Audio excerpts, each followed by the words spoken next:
দেখেন, এই সবকের মধ্যে আমরা আজকে বুঝবো ইনশাআল্লাহ 4 অক্ষর বিশিষ্ট ইয়া মাদ্দা। এর আগে 2 অক্ষর বিশিষ্ট এবং 3 অক্ষর বিশিষ্ট এসেছে। এখান থেকে 4 অক্ষর বিশিষ্ট ইয়া মাদ্দা বুঝবো। অর্থাৎ দেখেন, এখানে ইয়া মাদ্দা ব্যবহার হয়েছে এবং 4টে অক্ষর জুড়ে তারপরে এসেছে। ইয়া মাদ্দা কিভাবে ব্যবহার হয়েছে? ইয়া সাকিনের পূর্বে দেখেন জের এসেছে, যার কারণে এটা ইয়া মাদ্দা হচ্ছে।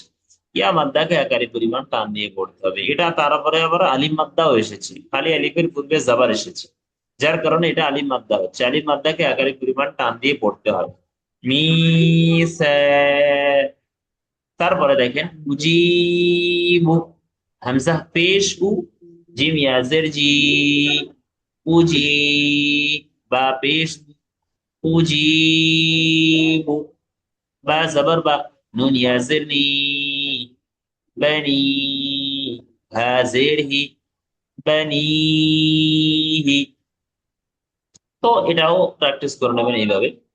ইয়া মাদ্দার পরে শুরুতেই বলেছিলাম যে হরফে মাদ্দা 3টি: আলিফ মাদ্দা, ইয়া মাদ্দা এবং ওয়াও মাদ্দা। এখন আলিফ মাদ্দা এবং ইয়া মাদ্দা তো আমাদের আলহামদুলিল্লাহ কমপ্লিট হয়ে গিয়েছে। এখান থেকে এবার আমরা ওয়াও মাদ্দাকে বুঝবো। ওয়াও মাদ্দা কাকে বলা হয়? ওয়াও সাকিনের পূর্বে পেশ থাকলে তাকে ওয়াও মাদ্দা বলা হয়।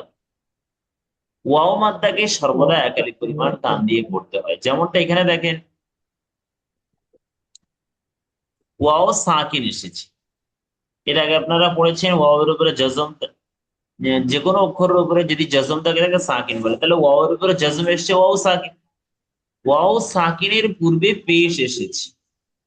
যে জিনিসটা এখানে লেখা ছিল ওয়াও সাকিনের পূর্বে পেশ থাকলে তাকে ওয়াও মাদ্দা বলা হয়। এখানে সেটাই এসেছে, ওয়াও সাকিনের পূর্বে পেশ এসেছে, তাহলে এটা ওয়াও মাদ্দা হচ্ছে। ওয়াও মাদ্দাকে কিভাবে পড়তে হবে সেটা এখানে লেখা আছে। ওয়াও মাদ্দাকে সর্বদা একালি পরিমাণ টান দিয়ে পড়তে হয়। তাহলে এটাকে আমরা একালি পরিমাণ টান দিয়ে পড়বো। হামজা ওয়াও পেশ উ, বা ওয়াও পেশ, তা ওয়াও পেশ তু, সা ওয়াও পেশ সু, জিম ওয়াও পেশ জু। এইভাবে শেষ পর্যন্ত আপনি পড়ে নিতে পারবেন। এবার 3 অক্ষর বিশিষ্ট